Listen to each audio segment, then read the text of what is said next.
اللہ وبرکاتہ۔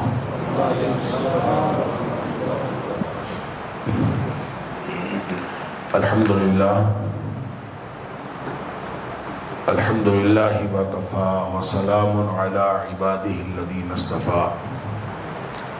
اشہد ان لا الہ الا اللہ وحدہ لا شریک لہ واشہد ان محمدا عبدہ ورسولہ صلی اللہ علیہ وآلہ وسلم۔ اللہم صلی علی محمد وعلی آل محمد کما صلیت علی ابراہیم وعلی آل ابراہیم انک حمید مجید۔ اللہم بارک علی محمد وعلی آل محمد کما بارکت علی ابراہیم وعلی آل ابراہیم انک حمید مجید۔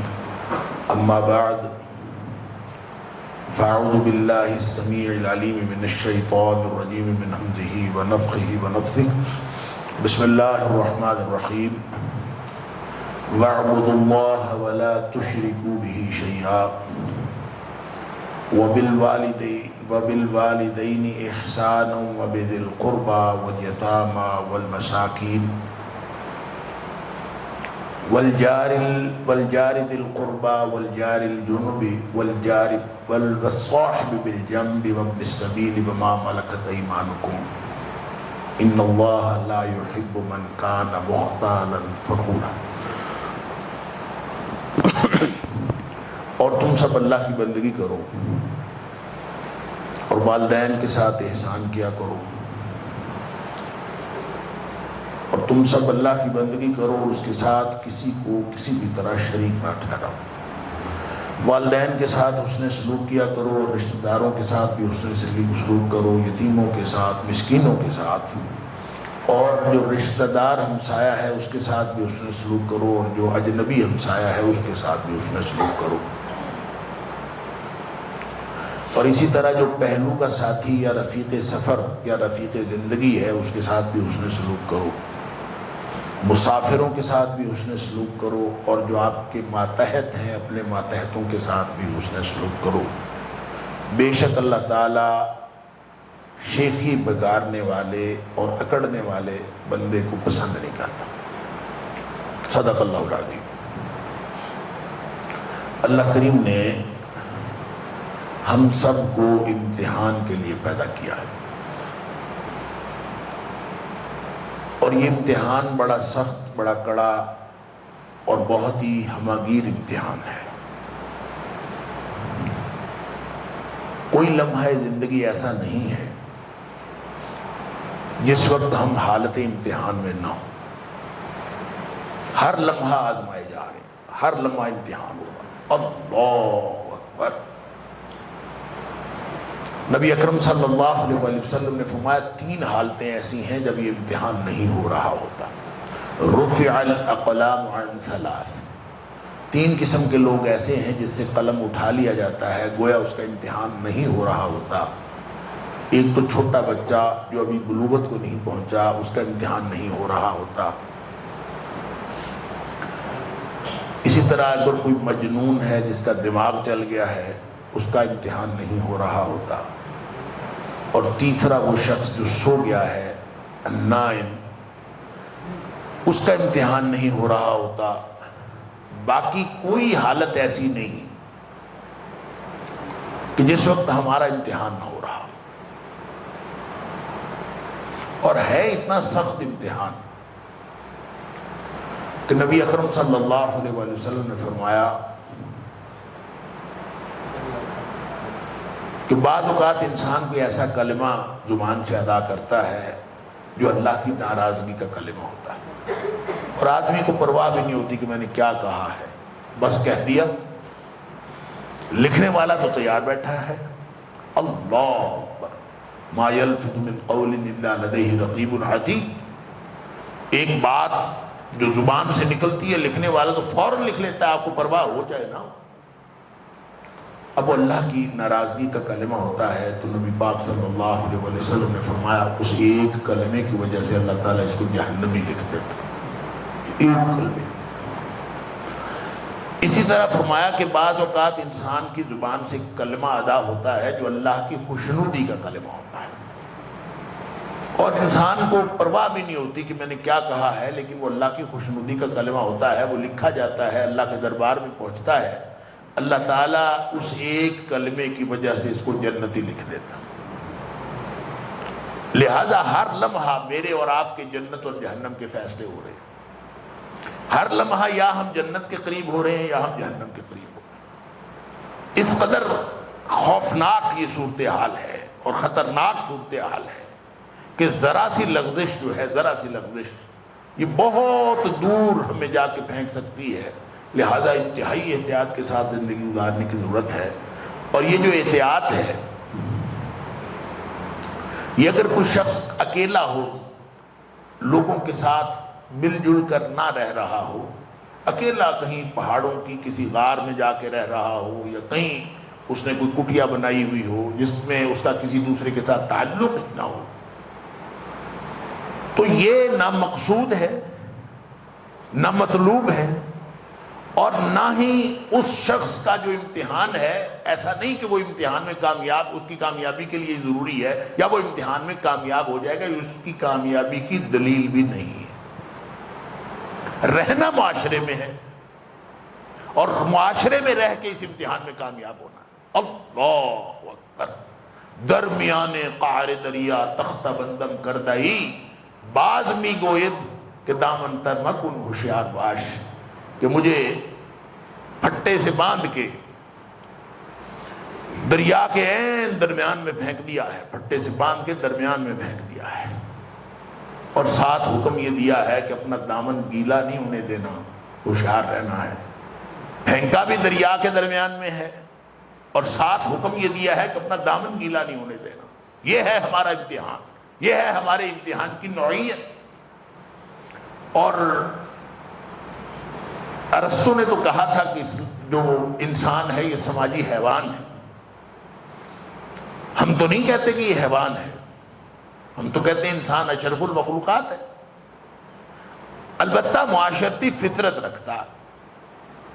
معاشرتی فطرت رکھتا ہے تو اس کا مطلب یہ ہے کہ یہ دو لوگوں میں مل جل کر رہنا چاہتا ہے۔ تنہائی کی زندگی کوئی شخص گزارے یہ انسان کی فطرت کے خلاف، یہ ہو نہیں سکتا۔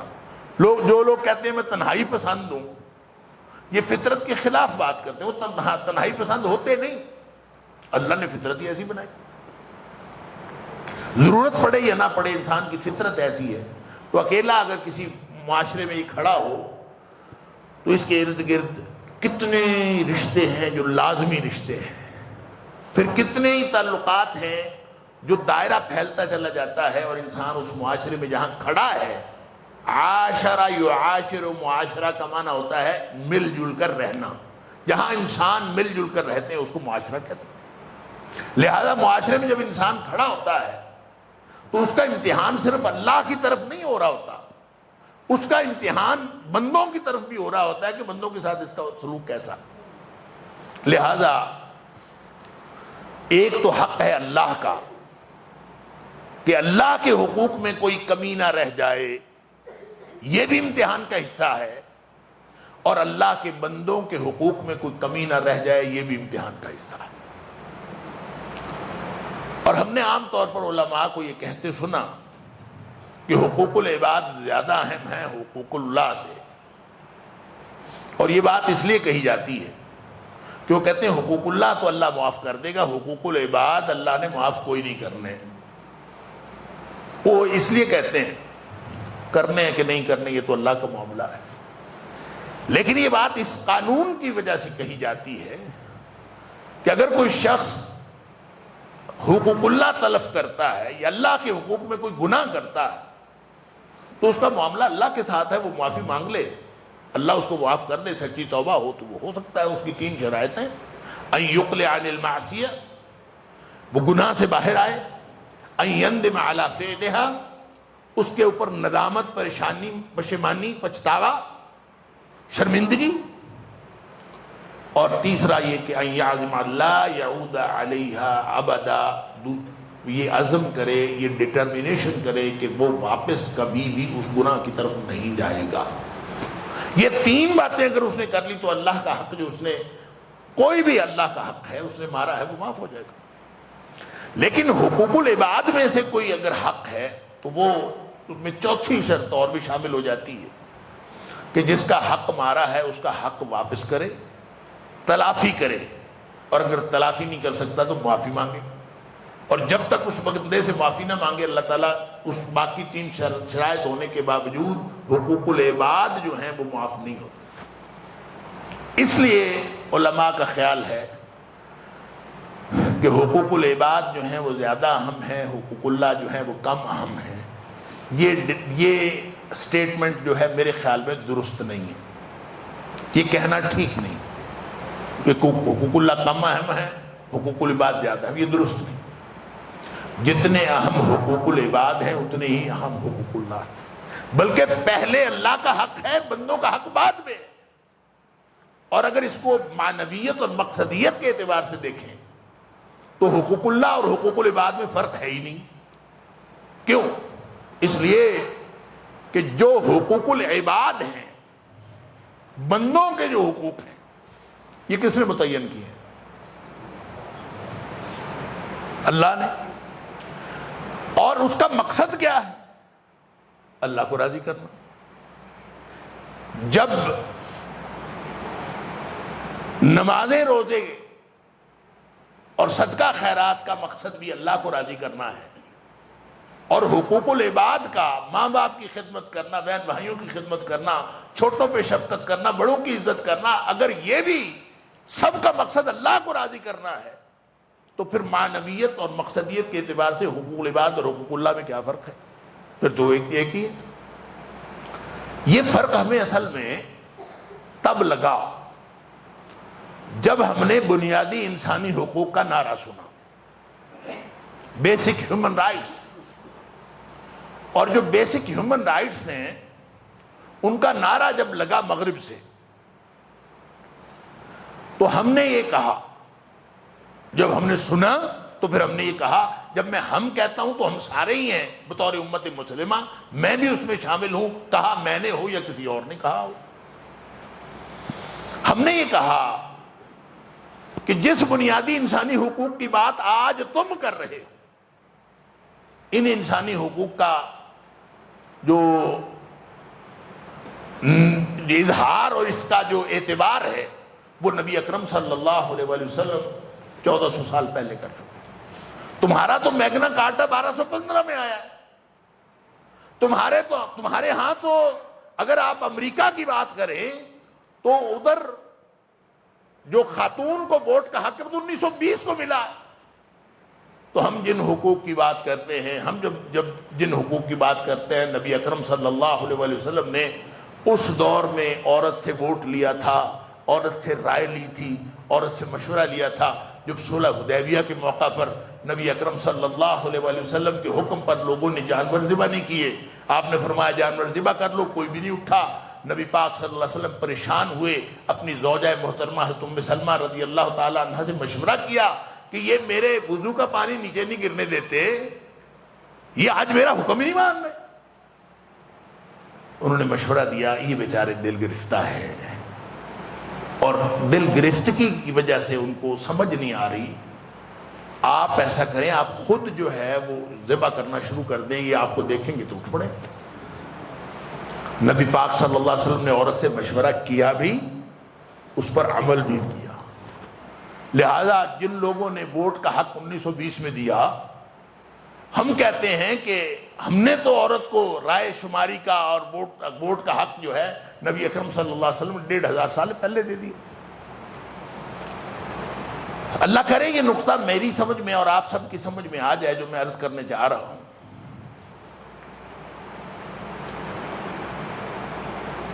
گویا ہم نے یہ سمجھا اور ہم نے یہ اظہار کیا کہ اسلام بنیادی انسانی حقوق بتانے میں پہلے ہے، اسلام نے پہل کی ہے، تمہارے ذہن میں خیال بعد میں آیا ہے۔ لہذا وہ اپنی رٹ لگائے ہوئے ہیں بنیادی انسانی حقوق کی، اور ہم اپنا دعویٰ کیے ہوئے ہیں کہ یہ بنیادی انسانی حقوق کا تو ہم نے پہلے بات کی ہے، اولیت اسلام کو حاصل ہے۔ تو میں یہ عرض کرنا چاہتا ہوں کہ ہمیں یہ سمجھنا چاہیے کہ جن حقوق کی بات اسلام کرتا ہے وہ بنیادی انسانی حقوق نہیں ہے. جن حقوق کی بات اسلام کرتا ہے وہ بنیادی انسانی حقوق نہیں ہے. بیسک ہیومن رائٹس کا کانسیپٹ اور ہے. اسلام تصور دیتا ہے حقوق العباد کا. کیا فرق ہے اس میں؟ ہیومن لفظ تو بہت پرانا موجود تھا لیکن یہ لفظ استعمال نہیں ہوتا تھا. بائبل میں بھی مین کائنڈ استعمال ہوا ہے. ہیومن کائنڈ کا استعمال کیوں شروع ہوا؟ کہتے ہیں سقراط نے سب سے پہلے کہا تھا کہ یہ جو ہیومن ہے انسان، تو اس سے پہلے سقراط سے پہلے کیونکہ تھیلیز سے لے کر انیکساگوراس تک سارے فلسفی جو ہیں وہ حقیقت کو تلاش کرتے رہے. ادھر تلاش کیا ادھر تلاش کیا. کسی نے کہا پانی ہے، کسی نے کہا مٹی ہے، کسی نے کہا ہوا ہے، کسی نے کہا آگ ہے، اور سب تلاش کرتے رہے. سقراط اس نتیجے پہ پہنچا کہ حقیقت ادھر ادھر تلاش کرنے کی بجائے انسان کو موضوع بنانا چاہیے اور انسان کو ہی مرکز بنانا چاہیے. لہذا پہلا تصور ہیومن کو فوکس کرنے کا وہ سقراط نے دیا تھا. اس کے بعد جدید فلسفے میں دیکھتے ہیں تو ڈیکارٹ ایک ایسا فلسفی ہے جس نے یوں سمجھ لیجئے جدید جو ہیومنزم ہے اس کی ابتدا کی ہے اور اس کی بنیاد رکھی. اس نے کہا میں سوچ سکتا ہوں، میرے پاس سوچنے کی طاقت ہے. میں چونکہ سوچ سکتا ہوں اس کا مطلب ہے میں ہوں. میرا سوچ رکھنے کی صلاحیت رکھنا یہ اس بات کی دلیل ہے کہ میں ہوں. جب میں ہوں تو اس کا مطلب ہے میں جو چاہوں میں کر سکتا ہوں. وہ کہتا ہے ہر چیز پر شک کیا جا سکتا ہے، ہر چیز پر شک کیا جا سکتا ہے سوائے ایک چیز کے. جو شک کرنے والا ذہن ہے نا وہ یقینی ہے، اس کا وجود یقینی ہے. بات سمجھیے، جو شک کرنے والا ذہن ہے باقی ساری کائنات پہ شک کیا جا سکتا ہے لیکن جو شک کرنے والا ذہن ہے وہ تو یقینی ہے، اس کا وجود تو یقینی. لہذا اس نے کہا ہیومن اصل چیز ہے. ہیومن وہ چیز ہے جس کے اوپر کسی خدا کا، کسی برتر ہستی کا کوئی پریشر نہیں ہے، کسی کا اقتدار نہیں ہے. ہیومن خود برسر اقتدار ہے، ہیومن خود با اختیار ہے. ہیومن جو چاہے وہ کر سکتا ہے، ہیومن جو چاہ سکتا ہے وہ کر بھی سکتا ہے. سارا کا سارا جو اختیار ہے وہ ہیومن کے پاس ہے. لہذا ہیومن کو جو کچھ کرنا چاہے یہ کر سکتا ہے. یہ اس کا بنیادی حق ہے. کیوں حق ہے؟ کہ کیونکہ یہ ہیومن ہے، اس لیے یہ تصور آیا کہ یہ بیسک ہیومن رائٹس ہیں. وہ ہیں کون کون سے؟ آزادی پہلا حق ہے، مساوات دوسرا حق ہے، اسی طرح ترقی اس کا حق ہے، رواداری اس کا حق ہے. یہ چار بڑے حق ہیں. اس کی آگے تفصیلات ہیں، میں اس کی طرف جانا نہیں چاہتا. میں صرف جو بات عرض کرنا چاہتا ہوں بیسک ہیومن رائٹس کا تصور یہ ہے، جبکہ حقوق العباد کا تصور یہ نہیں. بائبل میں بھی مین کائنڈ ہے، اس کو چینج کیا گیا. یہ تو بالکل لیٹ 80s کی بات ہے، 1980s کی بات ہے کہ جب جینڈر ایکویلٹی کے لیے صرف اور صرف جو یوں کہہ لیجئے کہ جو جنسی کیا کہیں مساوات کے لیے، صنفی مساوات کے لیے اس کو ہیومن کا لفظ انہوں نے کہا جی پہلے مین کائنڈ ہوتا تھا. مین اور ویمن کیونکہ دو الگ الگ چیزیں ہیں لہذا مین کائنڈ کو ختم کر کے وہاں ہیومن کائنڈ لگا دیا جائے تاکہ جینڈر ایکویلٹی کا تصور پیدا ہو، تاثر پیدا ہو اور سارے مرد اور عورت برابر ہیں. ہم کیوں مین کائنڈ کہیں؟ حالانکہ یہ بات نہیں تھی. بات پتہ کیا تھی؟ مین کائنڈ کا تصور جو تھا وہ بائبل کا تھا. بائبل کا تصور جڑا تھا ڈیوائن ٹریڈیشن کے ساتھ اور وہ تھا حقوق العباد کا. مین کا تصور گاڈ کے ساتھ جڑا تھا اور گاڈ ایک ڈیوائن ٹریڈیشن، ایک الہامی روایت کے ساتھ جڑے ہوئے انسان کو وہ حق دیتا تھا یا نہیں دیتا تھا. اب انہوں نے اس کو اس کے ساتھ توڑ کے ایک ہیومن کا تصور دیا جس کی بنیاد مساوات ہے. سارے ہیومن برابر ہیں لہذا وہ برابری کی سطح پر سب کا حق ہے. کون کون برابر ہیں؟ صرف مرد اور عورت نہیں برابر، والدین اور اولاد برابر ہیں، والدین اور اولاد برابر ہیں، بڑے اور چھوٹے برابر ہیں، اپنا اور پرایا برابر ہیں، سارے امتی برابر ہیں، تابعی اور عام امتی برابر ہے، صحابی اور عام امتی برابر ہے، حتیٰ کہ نبی اور امتی بھی برابر ہے۔ اگر آپ اس مساوات کے تصور کو مان لیں جس بنیاد پر بنیادی انسانی حقوق ہیں مان لیں، تو کسی بڑے اور چھوٹے کے حتیٰ کہ نبی اور امتی کی بھی کوئی گنجائش باقی نہیں رہتی۔ وہ تصور مساوات، خود ہیومن ہونا اور اس کی آزادی ہونا کہ وہ آزاد ہے، اس کے اوپر کوئی پریشر نہیں، وہ آزادی اصل میں توحید پر چوٹ تھی، اور مساوات جو ہے وہ تصور نبوت پر چوٹ تھی، الا ھذا القیاس رواداری جو ہے وہ تصور دین پر چوٹ تھی، ترقی جو ہے وہ روحانیت کے اوپر چوٹ تھی۔ نتیجہ یہ نکلا سارا کا سارا مغرب صرف مادیت کے اوپر فوکس کر کے بیٹھ گیا، وہ جو روحانیت کا عنصر تھا وہ سارا کا سارا ختم ہو گیا۔ بنیادی انسانی حقوق کا تصور تو رہا، لیکن ایک سپرٹ ہوتا ہے، سول ہوتی ہے، ایک باڈی ہوتی ہے، ایک جسم ہوتا ہے، ایک روح ہوتی ہے، روح ختم ہو گئی، صرف اور صرف باڈی رہ گئی۔ لہذا 1789 کے انقلاب سے لے کر آج تک جتنی مغرب نے ترقی کی ہے وہ ساری کی ساری جسم کو فائدہ پہنچانے کے لیے کی، روح کا تصور ہی ختم ہو۔ اور یہی وہ نقطہ ہے جس کو اقبال نے کہا تھا کہ دیار مغرب کے رہنے والوں، خدا کی بستی دکان نہیں ہے، کھرا جسے تم سمجھ رہے ہو وہ ذرے کم عیار ہوگا، تمہاری تہذیب اپنے خنجر سے آپ ہی خودکشی کرے گی، شاخ نازک پہ جو آشیانہ بنے گا ناپائیدار ہوگا۔ وہ شاخ نازک کون سی ہے؟ وہ شاخ نازک یہ ہے کہ آپ ذرا مادی لذتوں میں پڑ جائیں، مساوات کی صورت میں پڑھیں یا کسی بھی صورت میں پھر عرض کرتا ہوں جو اسلام کے حقوق العباد ہیں ان کی بنیاد کیا ہے؟ آپ اگر مادی لذتوں کی طرف چل پڑیں، کسی بھی اصول سے چل پڑیں، تو مادی لذتیں جو ہیں ان کا اللہ کریم نے انسان کو روح اور مادہ بنایا ہی ایسا ہے کہ مادی لذتوں کی انتہا بیزاری ہے۔ آپ کوئی مادی لذت لے لیں، اس کی انتہا بیزاری ہے۔ ہو نہیں سکتا کہ آپ مادی لذت کے پیچھے چلیں اور اس کا اینڈ بیزاری نہ ہو۔ کسی کو لے بھوک لگی ہوئی شدید، اس وقت انسان سمجھتا ہے میں شاید ساری کائنات کھا جاؤں گا، ایک روٹی، دو روٹیاں، ایک پلیٹ چاول، کھانے کے بعد وہی کھانا سامنے پڑا ہوتا ہے، آدمی کا دیکھنے کو دل نہیں کرتا، کہتا ہے لے جاؤ یار، لے جاؤ یہاں سے لے۔ الا ھذا القیاس، ساری کی ساری مادی لذتیں ایسی۔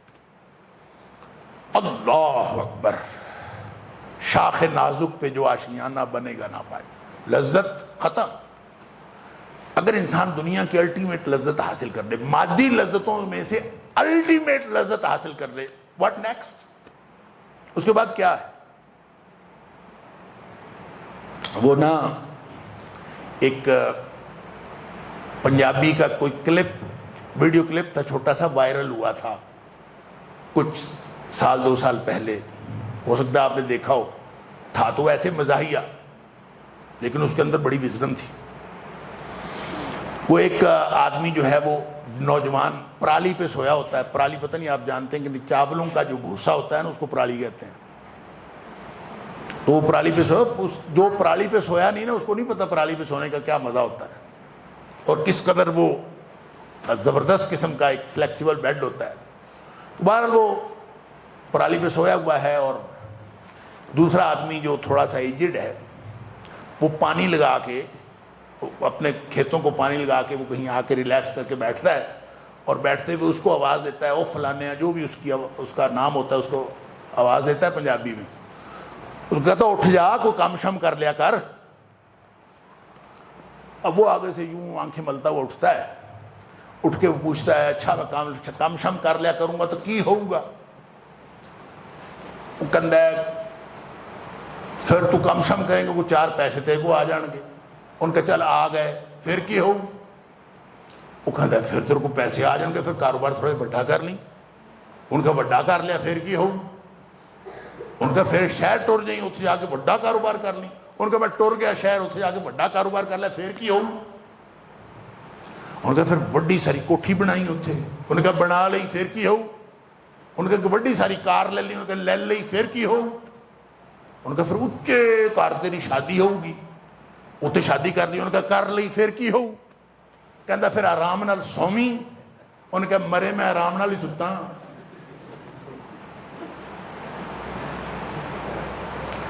دنیا کی لذتیں اینڈ کیا ہے اس کا عملاً ثبوت پتہ کیا ہے؟ دنیا میں جن ممالک کو ہم ایڈمائر کرتے ہیں نا ان ممالک میں خودکشی قانونی طور پر جائز ہے. معلوم ہے آپ کو؟ خودکشی قانونی طور پر جائز ہے. ڈیتھ پارلر بنے ہوئے ہیں سوئٹزرلینڈ, جاپان, یعنی جن ملکوں کو ہم سمجھتے ہیں کہ ہم اگر اس ملک میں چلے جائیں تو کیا بات ہے, ان ملکوں میں اینڈ کیا ہے؟ دنیا کی آپ نے ساری دولت کما لی, سب کچھ کر لیا, ساری مادی لذتیں دیکھ لی, بٹ نیکسٹ پھر کیا ہو؟ پھر کیا ہے کہ سب کچھ کرنے کے بعد وہ کہتے ہیں چلے اب مار ہی جاتے ہیں. کیوں؟ اس کے بعد بیزاری. یہ اللہ تعالیٰ نے انسان کا فطرت ایسی بنائی. گھروں میں اگر خواتین جو ہیں وہ یہ کچھ عرصے بعد اپنے گھر کا فرنیچر سیٹنگ چینج کرتی ہیں. کیوں؟ ایک دفعہ جو بہت اچھا لگ رہا ہوتا ہے 6 مہینے بعد وہ اچھا نہیں لگ رہا ہوتا. تو ہر چیز کے اندر اینڈ بیزاری. اللہ اکبر. تو نتیجہ یہ نکلا کہ وہ جو بنیادی انسانی حقوق تھے جن کا میں نے ذکر کیا, جس میں کوئی خدا کا تصور نہیں ہے, جس میں انسان خود با اختیار ہے, جو مرضی کرے, تو یہ جس شاخ نازک پہ جا بیٹھتا ہے نا وہ اپنے خنجر سے آپ ہی خودکشی کرنے والی شاخ نازک. اس کی بنیاد مساوات ہے. وہ کہتا ہے کوئی کسی کو کچھ نہ کہے, چاہے بچہ ہے باپ اس کو کچھ نہ کہے, بچی ہے جو مرضی کرے, ہر ایک اپنا حق ہے. اسلام نے جو حقوق دیے ہیں وہ حقوق العباد ہیں, وہ بنیادی انسانی حقوق نہیں ہیں. بنیادی انسانی حقوق کی بنیاد مساوات ہے اور حقوق العباد کی بنیاد عدل ہے. یہ عدل کی بنیاد پر حقوق طے ہوئے ہیں. وہ انسانوں نے طے کیے ہیں, یہ اللہ نے طے کیے, اپنے نبی پاک صلی اللہ علیہ وسلم کو بتائے ہیں. اور حقوق العباد کی جو سب سے جامع آیت ہے جس میں حقوق العباد جمع کیے گئے ہیں وہ یہ آیت ہے جو شروع میں نے آپ کے سامنے تلاوت کی ہے, سورہ نساء کی آیت نمبر 36. اور اس میں اللہ تعالیٰ نے سب کے حقوق کی بات کی, سب کا حقوق کا خیال کر رکھا. لیکن ابتدا کہاں سے کی؟ ابتدا وَاعْبُدُوا اللَّهَ وَلَا تُشْرِكُوا بِهِ شَيْئًا. دنیا کا کوئی حق ہی نہیں ہوتا جب تک اس میں توحید کا تصور نہ ہو. توحید کا تصور ہوگا تو حقوق کا تعین ہوگا. وہ جو الہامی روایت جس سے مغرب نے توڑنا چاہا, ایون بائبل کے اندر جو خیالات تھے ان کو توڑنا چاہا, یہاں اللہ کریم نے اس کو انشور کیا ہے کہ وَاعْبُدُوا اللَّهَ وَلَا تُشْرِكُوا بِهِ شَيْئًا وَبِالْوَالِدَيْنِ إِحْسَانًا وَبِذِي الْقُرْبَى وَالْيَتَامَى وَالْمَسَاكِينِ. یہ کام چلتا ہی تب ہے جب پہلے معبود کا تصور ہوگا تو پھر اس کا عبد ہوگا. عبد ہوتا ہی وہ ہے جو معبود کے تصور کے ساتھ جڑا ہوا ہو, اور جو معبود کے تصور سے ساتھ نہیں جڑا وہ عبد ہی نہیں ہے. جب وہ عبد نہیں ہے تو اس کا کوئی حق نہیں ہے. حق اس کا ہے جو عبد کے تصور کے ساتھ جڑا ہے. اب جو عبد کے تصور کے ساتھ جڑا ہے اس کا پھر قرآن حق کا تعین کرتا ہے. ایک دائرہ ہے, اس دائرے میں سب کے حقوق کا تعین ہوتا ہے, وہ عدل کی بنیاد پر. عدل کیا ہے؟ عدل کا مطلب ہوتا ہے وضع شیء فی موضعہ, جس کا جتنا حق بنتا ہے اس کا حق اتنا دے دیا جائے. وہ بعض اوقات کسی کا حق 100% بنتا ہے, کسی کا کوئی بھی نہیں بنتا. کسی کا بعض اوقات 50% بنتا ہے, کسی کا دوسرے کا 50 بنتا ہے, کبھی 60-40 بنتا ہے, کبھی 70-30 بنتا ہے, کبھی 80-20 بنتا ہے. یہ اللہ جانتا ہے کس کا کتنا حق بنتا ہے, بندہ نہیں جانتا. جو کمزور جج ہوتا ہے نا, کمزور جج, وہ 2 پارٹیوں کا فیصلہ کرتے ہوئے کہتا ہے یار ادھا ادھا کر لو, آپ آدھی آدھی. ایک روٹی کا جھگڑا ہے, وہ یہ نہیں تعین کرتا کہ ہو سکتا ہے حق ایک کا بنتا ہو دوسرے کا بنتا ہی نہ ہو. وہ کہتا ہے چلے آدھا آدھا, نصف نصف کر دیں. مغرب ایک کمزور جج ہے جس نے سوچا ہی کچھ نہیں، آدھا آدھا کر دیا، مساوات کر دی، سب برابر۔ لیکن یہ شریعت ہے، شریعت میں ایسا نہیں ہے، شریعت نے حقوق کا تعین کیا ہے ہر ایک کی سچویشن دیکھ کر۔ اب دیکھیں، من احق بحسن صحابتی، اللہ کے رسول صلی اللہ علیہ وسلم میرے حسن سلوک کا سب سے زیادہ حقدار کون ہے؟ فرمایا کہ امک، تیری ماں، باپ کوئی نہیں، ماں۔ یہ جو باپ ہے اس کا اول حق کوئی نہیں ہے، اس کا بھی اول حق ہے۔ کلکم راع وکلکم مسئول عن رعیتہ، تم میں سے ہر ایک اپنی ایک راج دہانی رکھتا ہے، اس کے بارے میں مسئول ہے، اسے پوچھا جائے گا۔ اور فرمایا والرجل راع فی بیتہ، جو آدمی ہے وہ اپنے گھر کا نگران ہے، بادشاہ ہے، وَهُوَ مَسْئُولٌ عَنْهُ، اور وہ اپنے گھر کے بارے میں پوچھا جائے گا۔ اس کا مطلب یہ ہوا کہ گھر میں ایک قوت نافذہ ہوتی ہے نا، جیسے ملک کا جو وزیر اعظم ہے وہ پورے ملک کی قوت نافذہ ہے، جو علاقے کا کمشنر ہے وہ علاقے کی قوت نافذہ ہے، اسی طرح گھر کی قوت نافذہ کون ہے؟ وہ مرد ہے۔ لہذا اطاعت کا حق پہلا کس کا ہے؟ ماں کا نہیں، اطاعت کا پہلا حق باپ کا ہے۔ فرق کریں، یہ اللہ ہے جو طے کر رہا ہے، یہ نبی اکرم صلی اللہ علیہ وسلم ہے جو بتا رہے ہیں۔ ہم نے تعین کرنا ہوتا تو ہم تو پڑ جاتے کسی اور مصیبت میں، تعین کیا ہے اللہ نے، وضاحت فرمائی ہے نبی اکرم صلی اللہ علیہ وسلم نے، بنیاد ہے عدل۔ لہذا حسن سلوک کا کون حقدار ہے؟ وہ جو اطاعت کا پہلا حق باپ کا ہے، لیکن حسن سلوک کا پہلا حق باپ کا نہیں ہے، حسن سلوک کا پہلا حق ماں کا ہے۔ امک ثم من ثم امک ثم من امک، پھر کون؟ تیری ماں، پھر کون؟ تیری ماں۔ گویا تین حق ماں کے، ثم ابوک، چوتھا حق جا کے اس کا۔ گویا اگر حسن سلوک کے 100 حصے کیے جائیں تو 75% حق ماں کا ہے، 25% باپ کا ہے۔ اب آپ اندازہ کیجئے کہاں گیا وہ گھر بھی کہتے ہیں جی یہ جو ہے مردانہ اقتدار کا معاشرہ ہے، یہ جو مردانہ اقتدار کی بات کرتے ہیں، شریعت تو مرد کو جو ہے اہمیت دیتی ہے۔ اور بھائی جو شریعت حسن سلوک میں 75% حق جو عورت کو دے رہی ہے، اس کا مطلب یہ نہیں ہے کہ اطاعت کا حق بھی 75% اس کا ہے۔ اطاعت کا حق جو ہے وہ 100% وہ باپ کا ہے، 100% باپ کا ہے۔ ہاں باپ گھر پہ نہ ہو، وَالْمَرْأَةُ رَاعِيَةٌ فِي بَيْتِ زَوْجِهَا، باپ باہر گیا ہے، نوکری کرنے کے لیے گیا ہے، دفتر گیا ہے، کاروبار پہ ہے، تو پیچھے پھر گھر کی ملکہ جو ہے وہ عورت ہے، پھر وہ قوت نافذہ وہ ہے، پھر بچوں کے اوپر سارا حکم جو ہے وہ اس کا چلے گا۔ لیکن جب باپ گھر پہنچے گا تو باپ پوری قوت نافذہ پورے گھر کی وہ ہے۔ یہ میں نے مثال اس لیے دی ہے کہ حقوق العباد کا تعین وہ اللہ نے فرمایا ہے، اور اس کی وضاحت نبی اکرم صلی اللہ علیہ وسلم۔ لہذا ہمارا جو امتحان ہے وہ یہ نہیں ہے کہ ہم مساوات کو بنیاد بنا کر اپنے حقوق کا مطالبہ شروع کر دیں۔ ہمارے ذمے یہ ہے کہ ہم اللہ کی بندگی کرنے کے لیے، اللہ کو خوش کرنے کے لیے، اللہ کی بندگی کرنی ہے، اس کو خوش کرنا ہے، تو اس کو راضی کرنے کے لیے جو حقوق اس نے اپنے نبی پاک صلی اللہ علیہ وآلہ وسلم کے ذریعے ہمیں بتائے ہیں، ہم ان کے اوپر عمل کرنا شروع کریں۔ یہ ہے تھوڑا سا فرق جو میں نے عرض کر دیا بنیادی انسانی حقوق میں اور حقوق العباد میں۔ اسلام کا تصور حقوق العباد کا ہے، جبکہ مغرب کا تصور بنیادی انسانی حقوق کا ہے۔ کبھی کنفیوز نہ کریں، ہم سارے کنفیوزڈ ہیں، ہم بلکہ پوری امت کنفیوزڈ ہے، ہمیں سمجھ نہیں آتی۔ ہم سمجھتے ہیں شاید یہ کی بات، بڑے بڑے علماء بات کر رہے ہوتے ہیں کہ بنیادی انسانی حقوق کی مغرب آج بات کر رہا ہے، اسلام نے 1500 سال پہلے حقوق دے دیے تھے۔ اور بھائی اسلام نے جو حقوق دیے تھے وہ حقوق العباد تھے، مغرب جس کی بات کر رہا ہے وہ بنیادی انسانی حقوق۔ There is a hell of difference۔ اللہ اکبر۔ اب تھوڑا سا آگے بڑھیں کہ وہ یہ جو حقوق ہیں مقصدیت اور معنویت اللہ کو راضی کرنا.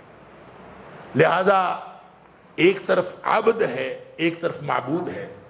معبود نے عبد کو حکم دیا ہے کہ تو نے یہ کرنا ہے، باپ کی اطاعت کرنی ہے، ماں کے ساتھ حسن سلوک کرنا ہے، بڑے کی عزت کرنی ہے، چھوٹوں کے اوپر شفقت کرنی ہے، کسی کے ساتھ جھوٹ نہیں بولنا، سچ بولنا ہے. اور ساری جو تفصیلات ہے یہ عطا کر کے اس کا نتیجہ کیا ہے؟ اس کا نتیجہ یہ نہیں ہے کہ میں رشتہ داروں کو راضی کر لوں. کبھی رشتہ دار بھی کسی سے راضی ہوئے؟ کبھی کوئی رشتہ دار راضی ہوا کسی سے؟ اللہ اکبر. لہذا رشتہ دار سے جب حسن سلوک کریں نا تو ایک دفعہ آسمانوں کی طرف نگاہ اٹھا لیا کریں کہ اللہ میں تجھے راضی کرنے کے لیے اس کے پاس جا رہا ہوں. رشتہ دار نے تو راضی نہیں ہونا، اللہ تو راضی ہو جائے گا انشاءاللہ. آپ اگر اللہ کے لیے سب، ماں راضی نہیں ہوتی، باپ راضی نہیں ہوتا، اگرچہ نبی اکرم صلی اللہ علیہ وسلم فرمایا رضا الرب فی رضا الوالد، اور ایک حدیث میں آتا ہے رضا الرب فی رضا الوالدین، اللہ کی رضا والدین کی رضا میں ہے. جس نے والدین کو خوش کر لیا گویا اللہ خوش ہو گیا. اللہ اکبر. اور اتنا بڑا حق والدین کا کہ قرآن کہتا ہے کہ والدین اگر مشرک بھی ہونا، مشرک ہوں، شرک کا حکم دے تمہیں، مشرک والدین ہے، شرک کا حکم دے رہے ہیں، تو آپ نے یہ شرک والی بات تو ان کی نہیں ماننی. کیوں؟ کیونکہ قانون یہ ہے لا طاعت لمخلوق فی معصیت الخالق. جس میں اللہ کی نافرمانی ہو رہی ہو، مخلوق میں کسی کی فرمانبرداری نہیں کرنی، نہ استاد کی، نہ امام کی، نہ بڑے کی، نہ چھوٹے کی. اصل اطاعت اللہ کی اطاعت ہے. لہذا اگر اللہ کی نافرمانی ہو رہی ہو تو وہ نہیں کرنی. اور باپ یا ماں حکم دے رہے ہیں شرک کا تو فرمایا وہ بات تو نہیں ماننی، لیکن وَصَاحِبْهُمَا فِي الدُّنْيَا مَعْرُوفًا، لیکن دنیاوی اعتبار سے، باقی معاملات کے اعتبار سے ان کے ساتھ پھر بھی حسن سلوک کرنا. یہ ہے وہ شریعت جو ہمیں حقوق العباد کا پابند کرتی ہے. اور یہ پابند اس لیے نہیں کرتی کہ یہ جو میرے ارد گرد لوگ ہیں ان کے کوئی خاص پریروگیٹو ہے، کوئی خاص ان کا استحقاق ہے. یہ پابند اس لیے کرتی ہے کہ ان سب کے ساتھ حسن سلوک کرنے میں اللہ کی رضا پوشیدہ ہے. میں اللہ کو راضی کر سکتا ہوں ان کو راضی کر کے. اس لیے نبی اکرم صلی اللہ علیہ وسلم فرمایا المومن الذی یخالط الناس ویصبر علی اذاہم، وہ مومن جو لوگوں کے ساتھ مل جل کر رہتا ہے اور پھر ان سے جو تکلیفیں آتی ہیں اس پر وہ صبر بھی کرتا ہے. سبحان اللہ. خیر من المومن الذی لا یخالط الناس ولا یصبر علی اذاہم، وہ اس مومن سے کہیں بہتر ہے جو الگ تھلگ ہو کے رہ رہا ہو، نہ وہ لوگوں میں گھل مل کے رہتا ہے اور نہ وہ ان کے ساتھ ان کی تکلیفوں پہ صبر کرتا ہے. وہ اس مومن سے وہ مومن زیادہ بہتر ہے. اسی لیے نبی پاک صلی اللہ علیہ وسلم فرمایا صل من قطعک، جو صلہ رحمی ہے وہ یہ نہیں ہے لیس الواصل بالمکافی، جو کسی نے آپ کے ساتھ اچھا سلوک کیا آپ بھی اس کے ساتھ اچھا سلوک کریں، یہ صلہ رحمی نہیں ہے. یہ صلہ رحمی نہیں ہے. کسی نے اچھا سلوک کیا آپ نے اس کے ساتھ اچھا سلوک کیا، یہ تو جانور بھی کرتے ہیں. کسی کتے کو روٹی ڈال کے دیکھ لیں، وہ اگلے دن کتا آپ کا دروازہ نہیں چھوڑے گا. کیوں؟ آپ نے اس کے ساتھ اچھا سلوک کیا، وہ بھی آپ کے ساتھ اچھا، وہ مانوس ہو گیا. لہٰذا اگر آپ کے ساتھ کوئی اچھا سلوک کرے آپ بھی اس کے ساتھ اچھا سلوک کریں. یہ انسان اشرف المخلوقات کا وتیرہ نہیں ہے. اشرف المخلوقات کا وتیرہ یہ ہے کہ آپ کے ساتھ رشتہ دار اچھا سلوک کرے چاہے نہ کرے، آپ نے اس کے ساتھ صل من قطع، جو ٹوٹے آپ اس کے ساتھ جڑے. اور جو بدلے میں صلہ رحمی کرنے والا وہ اصل صلہ رحمی کرنے والا نہیں ہوتا. آپ کے ساتھ اچھا سلوک کرے، کوئی نہیں کرتا، آپ نے اس کے ساتھ اچھا سلوک کرنا ہے. یہ کس لیے کرنا ہے؟ یہ اس لیے کرنا ہے کہ اللہ کا حکم ہے. آپ نے ہدیہ دیا اور حساب کر کے بیٹھے ہوئے ہوں کہ میں نے تو اپنے رشتہ دار کو فلاں ہدیہ دیا تھا اور اب جو ہے وہ اس نے مجھے وہ اتنا نہیں واپس دیا. اور شادی بیاہ پہ بھی ہر چیز پہ بندہ حساب کتاب کرتا ہے. اللہ اکبر.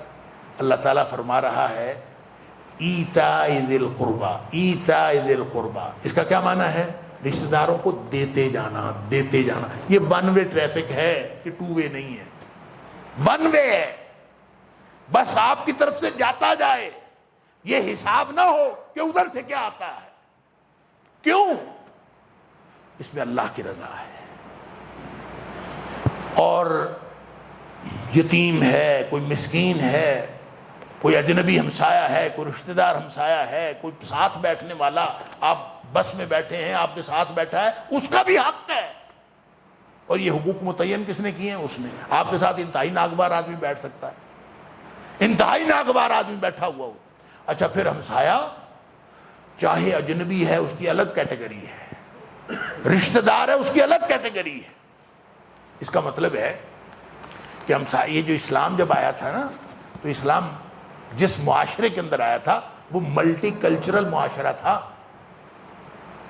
ہم لوگ پاکستان میں بیٹھ کے سمجھتے ہیں کہ شاید جو جس طرح کہ ہمارا ماحول ہے کہ ہر محلے کے اندر جو ہے وہ سارے مسلمان ہی ہوتے ہیں، تو اس طرح کا ماحول ہوتا ہوگا۔ مدینے کا معاشرہ ایسا نہیں تھا۔ مدینے کے معاشرے میں وہاں مشرک بھی رہتے تھے، وہاں یہودی بھی رہتے تھے، وہاں مسلمان بھی رہتے تھے، ان سب کے اندر رہنا سکھایا تھا اسلام نے۔ لہذا اجنبی ہمسایہ ہے، اس کا مطلب ہے ہو سکتا ہے وہ آپ کا ہمسایہ ہو لیکن وہ مسلمان نہ ہو، مسلمان نہ ہو پھر بھی ہمسایہ ہو، تو حق ہمسائیگی جو حق جوار ہے وہ تو آپ کے ذمہ ہے۔ اگر آپ اس کو حق جوار دیتے ہیں، کس لیے؟ اس لیے نہیں کہ یہ اجنبی ہمسایہ آپ سے راضی ہو جائے، اس لیے کہ میرا اللہ راضی ہو جائے۔ اللہ کریم نے اس عبد اور معبود کے تعلق کو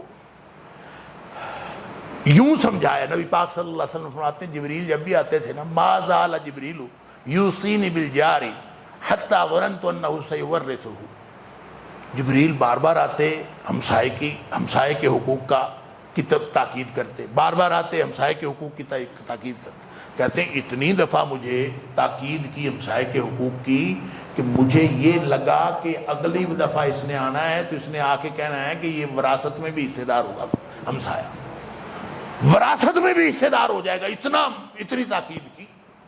اور یہ کون سا ہمسایہ ہے؟ غیر مسلم ہمسایہ ہے، حق جوار اس کا بھی ہے۔ اگر وہ مسلمان ہے تو اس کے دو حق ہو گئے، ایک حق جوار، ایک حق اسلام۔ اور اگر کوئی رشتہ دار ہے تو اس کے تین حق ہو گئے، ایک حق جوار، ایک حق اسلام اور ایک حق قرب، حق رشتہ داری۔ تو تین حق گویا تین اجر ملیں گے۔ اگر کوئی رشتہ دار ہمسایہ ہے، مسلمان بھی ہے، تو آپ کو 3 اجر ملیں گے۔ اگر وہ صرف مسلمان ہے تو آپ کو 2 اجر ملیں گے، اور اگر وہ مسلمان بھی نہیں ہے پھر بھی آپ کو اجر ملے گا۔ کیا اجر ملے گا؟ اللہ راضی ہوگا۔ اور اللہ کے ساتھ جو تعلق ہے نا، وہ صرف اور صرف عبد اور معبود کا ہے، اس کے علاوہ کوئی تعلق ہے ہی نہیں۔ نبی اکرم صلی اللہ علیہ وسلم نے فرمایا، معاذ بن جبل رضی اللہ تعالیٰ عنہ، نبی کریم صلی اللہ علیہ وسلم کے پیچھے سواری کا موقع ملا، بخاری شریف کی حدیث ہے، نبی کریم صلی اللہ علیہ وسلم نے فرمایا کہ زیادہ ٹائم ہو گیا، چلے میں اس کو کنکلوڈ کرتا ہوں۔ نبی کریم صلی اللہ علیہ وسلم پوچھا، یا معاذ اتدری ما حق اللہ علی العباد وما حق العباد علی اللہ، کہ معاذ تمہیں پتہ ہے کہ اللہ کا بندوں پر کیا حق ہے اور بندوں کا اللہ پر کیا حق ہے؟ اللہ، تعلق ہے عبد اور معبود کا۔ معاذ نے عرض کیا، اللہ و رسولہ عالم، اللہ کچھ معلوم ہو یا اس کے رسول کو معلوم ہو صلی اللہ علیہ وسلم، مجھے تو معلوم۔ فرمایا حق اللہ علی العباد، اللہ کا حق بندوں پر یہ ہے، ان یعبدوہ ولا یشرکوا بہ شیئا، خالص اس کی بندگی کریں، اس کے ساتھ شرک نہ کریں، کسی کو شریک نہ ٹھہرائیں ذرہ پر۔ یہ اللہ کا حق ہے۔ اور وہ کیوں حق ہے؟ اس لیے کہ وہ خالق ہے۔ اللہ فرماتا ہے، یا ایھا الناس اعبدوا ربکم، اے کائنات کے لوگوں اپنے رب کی بندگی کرو۔ یہاں فرمایا رب. رب بھلا کون ہوتا ہے؟ رب ہوتا ہے مالک، رب ہوتا ہے روزی رساں، رب ہوتا ہے پالنے والا. تو جو مالک بھی ہوتا ہے، پالنے والا بھی ہوتا ہے، مالک ہی تو پالنے والا ہوتا ہے، مالک ہی روزی کا ذمہ دار ہوتا ہے. اللہ. اور انسان سب سے زیادہ اس کو پہچانتا ہے جہاں سے اس کو روزی ملتی ہے. لہذا فرمایا یا ایھا الناس اعبدوا ربکم، اے کائنات کے لوگوں اپنے رب کی بندگی کرو. کیوں؟ دلیل کیا ہے؟ دلیل یہ ہے کہ الذی خلقکم والذین من قبلکم، جو خالق ہوتا ہے نا اس کا حق ہوتا ہے، اور مخلوق کا فرض ہوتا ہے کہ وہ خالق کی بندگی کرے. اور تمہارا وہ خالق ہے، تم سے پہلے لوگوں کا بھی خالق ہے، لعلکم تتقون. اچھا، یہ جو مالک اور ملکیت کی جو تعلق ہے نا، اس کو اللہ تعالیٰ نے سورہ یاسین میں بڑا خوبصورت سمجھایا. سبحان اللہ. اولم یروا انا خلقنا لهم مما عملت ایدینا انعاما فهم لها مالکون. ذرا سمجھ لو، اللہ نے مسئلہ سمجھایا مالک اور ملکیت کا تعلق کیا ہوتا ہے. فرمایا یہ لوگ دیکھتے نہیں کہ یہ جو چوپائے ہیں یہ ہم نے خود اپنے ہاتھوں سے بنا کے ان کو دے دیے ہیں، ان کو دے دیے ہیں، اور ان سے کہا کیا تعلق بنایا ہے، وَذَلَّلْنَاهَا لَهُمْ وَذَلَّلْنَاهَا لَهُمْ فَمِنْهَا رَكُوبُهُمْ وَمِنْهَا يَأْكُلُونَ. ہم نے ان چوپایوں کو ان کی خدمت پہ لگا دیا. بعض پہ سفاری کرتے ہیں، بعض کو ذبح کر کے ویسے کھا جاتے ہیں. وَلَهُمْ فِيهَا مَنَافِعُ وَمَشَارِبُ، بہت سارے اور فائدے بھی ہیں، پینے کی چیزیں بھی ہیں. لَعَلَّهُمْ يَشْكُرُونَ، تاکہ وہ اللہ کا شکر کریں. اچھا، گویا روزی مالک کی ذمہ داری ہوتی ہے، روزی کی فکر کرنا ملکیت کی ذمہ داری نہیں ہوتی. ملکیت کی ذمہ داری یہ ہوتی ہے کہ وہ خالق کی بندگی کرے، بس، اس کے علاوہ اور کچھ نہیں ہے. لہذا حق اللہ علی العباد ان یعبدوہ ولا یشرکوا بہ شیئا، صرف اللہ کی بندگی کریں اور اس کے ساتھ کسی کو شریک نہ ٹھہرائیں. اللہ کے ساتھ کسی کو شریک نہ ٹھہرائیں، یہ اللہ کا حق ہے بندوں پر. اور پھر حق العباد علی اللہ، بندوں کا اللہ پر حق کیا ہے؟ اور یہ آپ لوگوں کو معلوم ہے، جو ایک کا حق ہوتا ہے وہ دوسرے کا فرض ہوتا ہے. حق العباد علی اللہ، بندوں کا حق اللہ پر، اللہ یعذب من لا یشرک بہ شیئا. جو اللہ کے ساتھ شرک نہیں کرتا نا، اللہ اس کو کبھی عذاب نہ کرے، یہ بندے کا حق ہو جاتا ہے اللہ پر. اللہ اکبر. لہذا پورا تعلق جو ہے وہ صرف عبد اور معبود کا قائم کرنا ہے. یہ سارے حقوق العباد اس کے اندر آ جاتے ہیں. معنویت اور مقصدیت کے اعتبار سے حقوق اللہ اور حقوق العباد میں کوئی فرق نہیں رہ جاتا، کوئی تفاوت نہیں رہ جاتا. جو ایک مومن آدمی ہے وہ معاشرے میں رہتا ہے، اس لیے رہتا ہے کہ اللہ کا حکم ہے، وہ سارے حقوق اس لیے پورے کرتا ہے کہ اللہ کا حکم ہے، کیونکہ اس کا مقصد صرف اور صرف اللہ کی رضا ہوتا ہے. اس لیے فرمایا ان اللہ، آیت جہاں مکمل ہو رہی ہے، ان اللہ لا يحب من کان مختالا فخورا. مختال کا معنی میں نے کیا شیخی بگارنے والا، اور فخورا کا معنی اکڑنے والا. تو جو مفسرین نے لکھا ہے کہ جو مختال ہوتا ہے نا، یہ بھی اکڑنے والا ہوتا ہے اور فخور بھی اکڑنے والا ہوتا ہے. فرق صرف یہ ہے کہ لوگوں کو دینے سے پہلے جو اکڑتا ہے وہ مختال ہوتا ہے، اور جو دینے کے بعد اکڑتا ہے وہ فخور ہوتا ہے. ہوتی اکڑی ہے معبود کے ساتھ عبد کے رشتے کے تحت جڑا ہوا ہے، تو اس کو یہ سارے جو عباد ہیں یہ اللہ کے عباد نظر آتے ہیں. اور جب اللہ کے عباد نظر آتے ہیں تو ان میں ان کو اللہ کی رضا نظر آتی ہے. لہٰذا وہ ماں باپ کی خدمت سے لے کر عام انسانوں کی خدمات تک اور ہر ایک کی خدمت تک وہ جو کچھ کرتا ہے وہ صرف اپنے اللہ کو راضی کرنے کے لیے کرتا ہے، اس کا کوئی اور مقصد نہیں ہوتا. دل سے اکڑ، دل سے تفاخر اور دل سے شیخی نکلتی اس وقت ہے جب انسان کو یہ عبد اور معبود کا تعلق سمجھ میں آ جائے. اللہ تعالیٰ مجھے اور آپ کو، ہم سب کو اپنا خالص بندہ، اپنا خالص غلام بنا لے. وآخر دعوانا الحمدللہ رب العالمین. حقی اجرت جو ہے مزدور کی، وہ مزدور کی اجرت کو کب دینی چاہیے اور اس میں تاخیر کرنا کیسا ہے؟ یہ تو معروف ہے، سب لوگوں کو معلوم ہے، نبی اکرم صلی اللہ علیہ وآلہ وسلم کا بڑا معروف فرمان ہے کہ مزدور کی مزدوری اس کا پسینہ خشک ہونے سے پہلے دے دینی چاہیے۔ دیکھیں اس میں بھی فرق سمجھ لیجئے، ایک عدل ہوتا ہے جس کی میں نے عرض کیا کہ جو اسلام کے حقوق العباد ہیں اس کی بنیاد عدل ہے، اور ایک احسان ہوتا ہے۔ جو حق دیا جائے وہ تو عدل ہے، اور قرآن نے اس آیت کے اندر یہ نہیں فرمایا کہ عدل کرو عدل کرو عدل کرو، فرمایا وَبِالْوَالِدَيْنِ إِحْسَانًا وَبِذِي الْقُرْبَى وَالْيَتَامَى وَالْمَسَاكِينِ، جتنی تفصیل ہے ساری ان کے ساتھ جو ماتحت ہیں، وَمَا مَلَكَتْ أَيْمَانُكُمْ ماتحت، ان سب کے ساتھ احسان کر رہے ہیں، عدل نہیں۔ عدل اور احسان میں کیا فرق ہے؟ عدل کا مطلب ہوتا ہے جتنا حق بنتا ہے اتنا دے دیا جائے، اور احسان کا مطلب ہوتا ہے کہ آپ جتنا حق بنتا ہے اس سے زائد دیں۔ لہذا ہمیں جو حکم ہے نا وہ زائد دینے کا ہے۔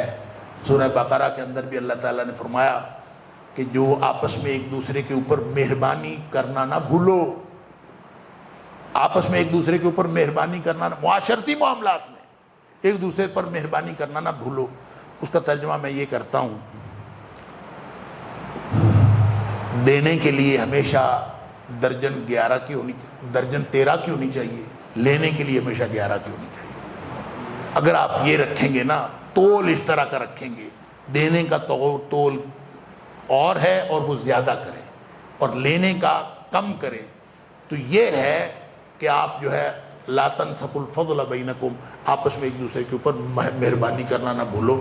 لہٰذا یہ جو ماتحت ہیں ان کے اوپر بھی احسان کرنا ہے، مزدوری پوری دینا تو دینا ہی ہے، کچھ ہمیشہ کوشش کریں کچھ اس کو 4 آنے زیادہ ہی دیں، اس لیے کہ ہمیں حکم احسان کا ہے، عدل کا نہیں۔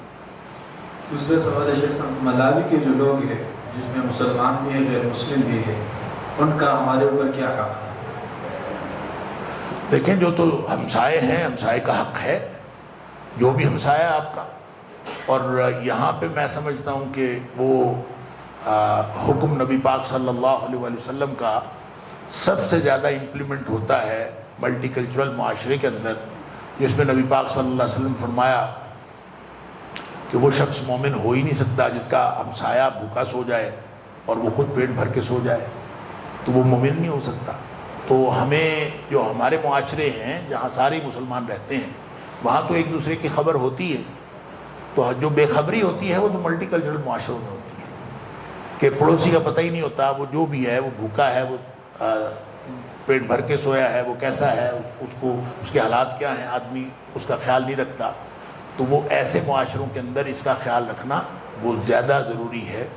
اور پھر ہمسائیگی کا جو حق ہے اس کے تفصیلات کے تعین میں بھی نبی پاک صلی اللہ علیہ وآلہ وسلم نے یہی فرمایا کہ جس کا دروازہ آپ کے دروازے کے زیادہ قریب ہے تو وہ اس کا حق پہلے ہے، اور جس کا دروازہ اس سے دور ہے وہ اس کا حق بعد میں ہے۔